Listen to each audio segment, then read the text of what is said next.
哇！呢個湯好清甜啊！今日芬姐咧煲一個大人小朋友都好中意飲嘅湯啊，搶住飲，仲要飲到一粒都冇嘅。俗話都有話，不時不食啊，梗係食啲應貴嘅嘢，又健康又好嘅口感喎。重點芬姐落咩料啊？就係呢個啦，咁靚嘅栗子啊！我買正啲鋁先，啲鋁用熱水淥淥佢搣咗，跟住咧梗係養下維維嘅呢個咁靚嘅淮山啦。仲有排骨飛咗水啦，重點好潤好潤嘅椰棗啊、蓮子啦，同埋慈實啦，最後放埋啲杞子。哇！你知唔知呢個時候啲栗子啊，佢係顧呢度兩個豬腰㗎。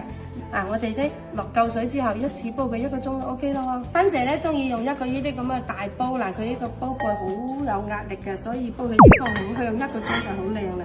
好啦，跟住落呢個係6星嘅煲啦。落啲蓮子啦，落啲慈實啦，跟住咧落啲飛咗水嘅排骨啊，芬姐中意用椰棗去煲湯，又潤又好。同埋落啲栗子，我哋先煲咗佢30分鐘後，我哋先至放呢個淮山落去咯。煲咗40分鐘啦，哇，好香啊！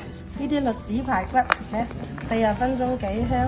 好啦，呢個時候咧放埋呢啲淮山啦，切埋落去嗰啲。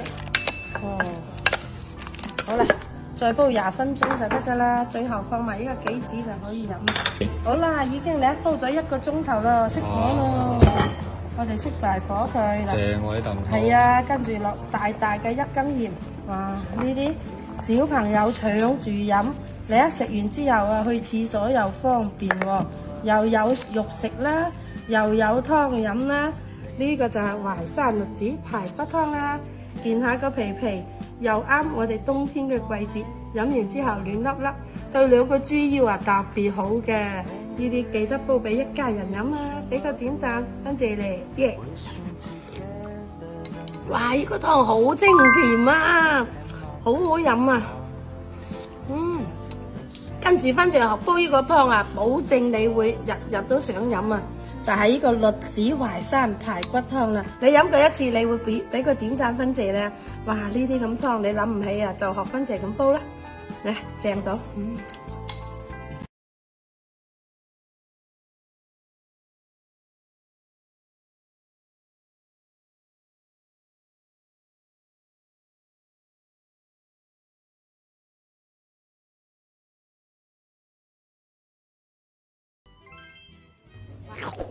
麻辣，哇，正到。